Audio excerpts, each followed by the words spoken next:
جی بسم الله الرحمن الرحیم. شروع کوم په نامه د هغې پاک ذات چې ډیر بخښونکی او مهربانه دی. د انګلیش ټو پښتو لرنینګ زده کوونکو زه راغلمه نن د یو بل نوي کلاس سره، په دې امید چې تاسو به راته هم ټول روغ او جوړ او د ژوند په مزو کې به یئ. په دې نن کلاس کې ما ستاسو دپاره راوړي دي انګلیش سینټنسز، خو دا به زه په پښتو کې وایم، یعنې زه به پښتو وایم او دا به بیا مونږه انګلیش ته ټرانسلیټ کوو. د دې انګلیش به مونږه جوړو. د کلاس ته شروع کېدو نه مخکې اول ټول زما سلام واخلئ او د سلام نه وروستو په کلاس باندې ټول بسم الله ووایئ او د کلاس شروعات د بسم الله نه وکئ. ګورئ که اولنۍ خبره زه اسانه وکمه چې نن د څه ورځ ده، که زه داسې ووایم په پښتو کې چې نن د څه ورځ ده، نو تاسو په انګلیش کې څنګه ویلی شئ چې نن د څه ورځ ده؟ ګورئ انګلیش کې به مونږ داسې وایو What's the day today? What's the day today? نن د څه ورځ ده؟ نن د اتوار ورځ ده. نو دا خو به تاسو ډیر آسان ویلی شئ که نه چې نن د اتوار ورځ ده. It's Sunday today. It's Sunday today. نن د اتوار ورځ ده. ته غلطي کوي. ګورئ ښه د دې انګلیش به تاسو څنګه جوړوئ چې ته غلطي کوي. You are mistaken. You are mistaken. ته غلطي کوي. غصه مه کوه. Don't be angry. Don't be angry. غصه مه کوه. یعنی قار مه کوه، غصه مه کوه. Don't be angry. ما ته د دغې باره کې ووایه. ما ته د دغه څیز په باره کې ووایه. که تاسو داسې وایئ که نه چې ما ته د دغې باره کې ووایه، نو ګورئ په انګلیش کې داسې ویلی شئ Tell me about that. That دغه، یعنی ما ته د دغې باره کې ووایه. Tell me about that. ما ته د دغې باره کې ووایه. بلب ولګوه. د دې خو ډېر آسان انګلیش دی، ښه دا موږ څو ځلې ویلی هم دی. بلب ولګوه. Switch on the light. Switch on the light. او بیا که تاسو داسې وایئ چې بلب بند که. بلب بند که. Switch off the light. Switch off the light. بلب بند کړه. ما سره هیڅ نشته. ما سره هیڅ نشته. نو دا به تاسو په انګلیش کې داسې وایئ. ګورئ I have got nothing. I have got nothing. ما سره هیڅ نشته. زه به پرې سوچ کومه. یعنی دا کار دی خو زه به پرې سوچ کومه، زه لا اوس دا کار نه کومه. I will have to think. I will have to think. زه به پرې سوچ کوم. زه څه کولی شم. یعنی زه ستا دپاره څه کولی شم. مونږ اکثر وایو که نه چې زه څه کولی شم، یعنی ستا دپاره زه څه کولی شم. What can I do? زه څه کولی شم. What can I do? زه څه کولی شم. ما ته ستا ضرورت دی. ما ته د هیڅ چا ضرورت نشته، بس ما ته ستا ضرورت دی. نو د دې انګلیش تاسو داسې ویلی شئ I need you. I need you. ما ته ستا ضرورت دی. فضول خبرې مه کوه. دا به تاسو په انګلیش کې ګوره داسې وایي Don't talk nonsense. Don't talk nonsense. فضول خبرې مه کوه. شرم وکړه. شرم وکړه. دا خبره موږ په پښتو کې ډیره زیاته کوو چې مړه شرم وکړه. یعنی تاله شرم پکار دی. Shame on you. که تاسو داسې چاته وایي چې تاله شرم پکار دی، شرم وکړه، نو په انګلیش کې ورته ویلی شئ Shame on you. تاله شرم پکار دی یا شرم وکړه. ته تلی شي. You can go. ته تلی شي. مونږ وایو که نه چې بس ځه ته اوس تلی شي. You can go. ته اوس تلی شي. یعنی ته تلی شي. You can go. ته تلی شي. څنګه چې ستا خوښه وي دا تاسو په انګلیش کې څنګه ویلی شئ څنګه چې ستا خوښه وي به زه پکې کار نه ساتم څنګه چې ستا خوښه وي ته وکړه as you wish څنګه چې ستا خوښه وي څنګه چې ته خوشحاله یې نو د دې انګلیش به تاسو داسې وایي as you wish څنګه چې ستا خوښه وي څه مصیبت دی مړه دا کار څه مصیبت دی یار what a bother څه مصیبت دی که تاسو داسې خبره کوئ چې څه مصیبت دی نو په انګلیش کې ویلی شئ what a bother څه مصیبت دی داسې نه ده دا ته چې څنګه وایې که نه داسې نه ده it's not like that داسې نه ده هلته څوک دی who is there هلته څوک دی هیڅ خبره نه ده ګورئ دا موږ څو ځله ویلی ښه د دې انګلیش څومره اسان دی تاسو لږ سوچ وکئ دا تاسو ویلی شئ که نه هیڅ خبره نه ده که تاسو یې نشئ ویلی نو زه درته وایم no matter هیڅ خبره نه ده خو ګورئ چې بیا درنه خیر نشي هیڅ خبره نه ده د دې انګلیش دی no matter هیڅ خبره نه ده خیر ده هیڅ خبره نه ده no matter هیڅ خبره نه ده لږ یو طرف ته شه د لارې په منځ کې څوک وي او هغه ته موږ وایو چې لږ یو طرف ته شه نو دا تاسو په انګلیش کې څنګه ویلی شئ ګورئ please move aside لږ یو طرف ته شه یعنی د لارې نه لږ یو طرف ته شه please move aside لږ یو طرف ته شه د ډیر وخت نه مې نه یې لیدلی یعنی ډیر وخت وشو چې ته مې نه یې لیدلی که دا تاسو وایئ نو په انګلیش کې داسې ویلی شئ ډیر آسان انګلیش دی long time no see د ډیر وخت نه مې نه یې لیدلی خوشحاله شوم چې تا سره ملاو شوم I am glad to meet you خوشحاله شوم چې تا سره ملاو شوم ویریږم یعنی زه تا سره یم ویریږم don't be scared ویریږم زه په تا فخر کوم I am proud of you زه په تا فخر کوم یعنی ته زما ویاړ یې زه په تا فخر کوم I am proud of you زه په تا فخر کوم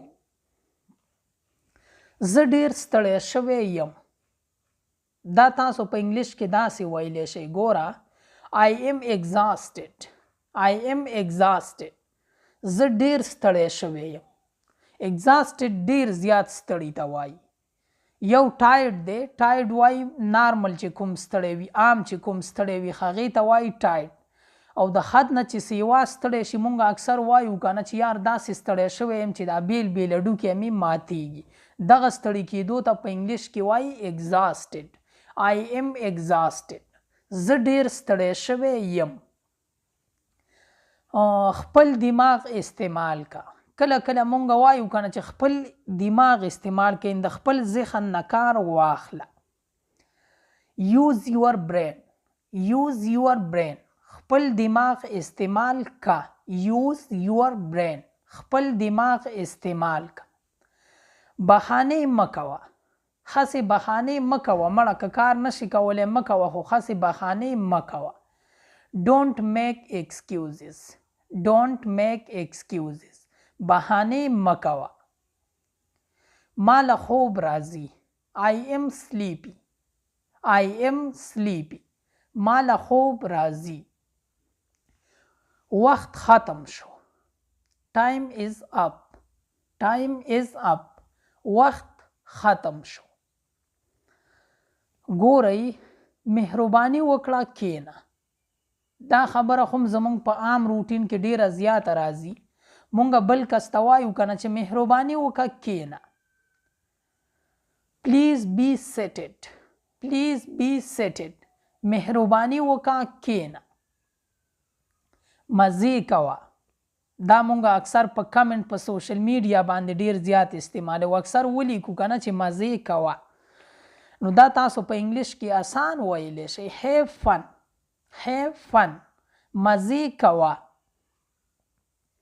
په رابطه کې اوسه یعنی ما سره په رابطه کې اوسه تړون را سره ساته keep in touch په رابطه کې اوسه keep in touch په رابطه کې اوسه په ما یو احسان وکړه په ما یو احسان وکړه مونږ اکثر چاته څه خبره کوو که نه څه کار څه مقصد هم وي هغه ته مونږ وایو چې په ما مړه یو احسان وکړه do me a favor do me a favor په ما یو احسان وکړه do me a favor په ما یو احسان وکړه دا ډیر ناوخته دی it's too late دا ډیر ناوخته دی ما وکړو تا چې ما ته کوم کار خولی و هغه ما وکړو د ما وکړو مطلب دی I am done تاسو په انګلیش کې ویلی شئ I am done ما وکړو I am done ما وکړو اوس څه دي what's now اوس څه دي what's now هغه دننه راوله هغه کس دننه راوله هغه کس کمرې ته دننه راوله bring him in هغه دننه راوله کله هم نه یعنی هغه زه کله هم دننه نه راولم کله هم نه not at all کله هم نه ښودنه مه کوه don't pretend ښودنه مه کوه یعنی پرېږده ماته ښودنه ماته مه کوه don't pretend ښودنه مه کوه په ما ناوخته کیږي I am getting late په ما ناوخته کیږي ښه لګي یعنی دا ستا کلاس ښه لګي دا ستا خبرې ښې لګي sounds great یو څیز که په تاسو ښه لګي نو تاسو ویلی شئ چې sounds great تاسو ته څوک یو خبره کوي او هغه خبره په تاسو ښه لګي نو هغه ته تاسو ویلی شئ چې sounds great یعنی ښه لګي تا ټول خدونه کراس کړي دي تاسو په انګلیش کې اکثر دا هم وایي چې پرېږده مړه ټول خدونه دې کراس کړي دي په هر څه دې خپې ایښي دي واخوا تلی you crossed all the limits تا ټول خدونه کراس کړي دي تیز ووایه یا تیز وایه تاسو داسې هم وایئ که نه چې تیز وایه speak aloud تیز وایه speak aloud زه تیز اورم I am hard of hearing زه تیز اورم یعنی دا ستا آواز زه تیز اورم I am hard of hearing زه تیز اورم بس دی دومره تیز مه وایه زه تیز اورم ما هلته ورسوه یعنی ما هلته بوزه get me there ما هلته ورسوه ته څه ولې نه خورې اکثر میلمه ته مونږ وایو که نه ډېر ستونه کوي مونږ ورته وایو چې یار ته څه ولې نه خورې که داسې تاسو چاته وایئ نو په انګلیش کې ورته ویلی شئ why don't you eat something ته څه ولې نه خورې ته څه ولې نه خورې خپل پلار ته ښودنه مه کوه یعنی ستا پلار ډیر پوهه سړی دی خپل مونږ اکثر وایو که نه چې بس کښېنه خپل پلار ته ښودنه مه کوه don't teach your father خپل پلار ته ښودنه مه کوه دا موبایل د هغه دی د دې انګلیش تاسو ویلی شئ this mobile belongs to him دا موبایل د هغه دی یو خبره خو مکوه، یعنی بس ته په آرام کښېنه، یو خبره خو مکوه. Don't utter even a single word. Don't utter even a single word. یو خبره خو مکوه. Don't utter even a single word. Don't utter even a single word. یو خبره خو مکوه. ته زما جاسوسي کوي؟ آیا ته زما جاسوسي کوي؟ Are you spying on me? Are you spying on me? Spying وای جاسوسۍ ته. آیا ته زما جاسوسي کوي؟ Are you spying on me? آیا ته زما جاسوسي کوي؟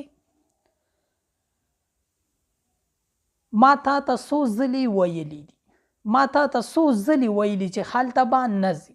که تاسو داسې وایئ که نه چې ما تا ته څو ځلې ویلي دي، نو په انګلیش کې داسې ویلی شئ. ګورئ، how many times I have told you. How many times I have told you. ما تا ته څو ځلې ویلي دي. مقصدي خبرې لا راشه. پرېږده دا فضول خبرې، مقصدي خبرې لا راشه. Come to the real point. Come to the real point. مقصدي خبرې لا راشه. دا فضول خبرې پرېږده مړه، مقصدي خبرې لا راشه. Come to the real point. مقصدي خبرې لا راشه. ها ګورئ، خپل بوټان په خپو کړه. که تاسو یو ماشوم ته داسې وایي یا بل چاته وایي چې خپل بوټان په خپو کړه. Put on your shoes. Put on your shoes. خپل بوټان په خپو کړه. او بیا که تاسو داسې وایي چې خپل بوټان وباسه. خپل بوټان وباسه. Take off your shoes. Take off your shoes. خپل بوټان وباسه. ښه ګورئ، د کلاس د اخیرنۍ جمله دوه پاتې شولې. همت مه بایله.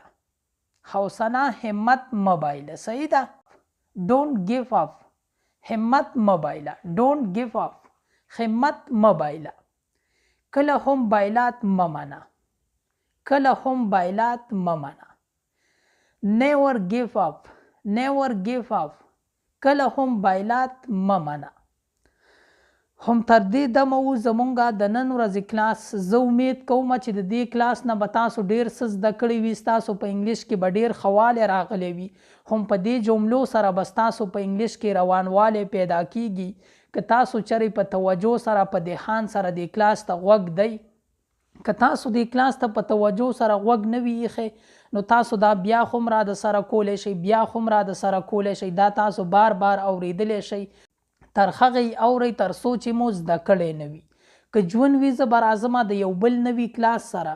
ما هم په خپلو دعاګانو کې یاد ساتئ، او زما به هم تاسو ته دغه دعا وي چې چېرته هم یئ، الله مو ښاد ساته، آباد ساته او بریالي ساته. د لوی الله په امان. والسلام.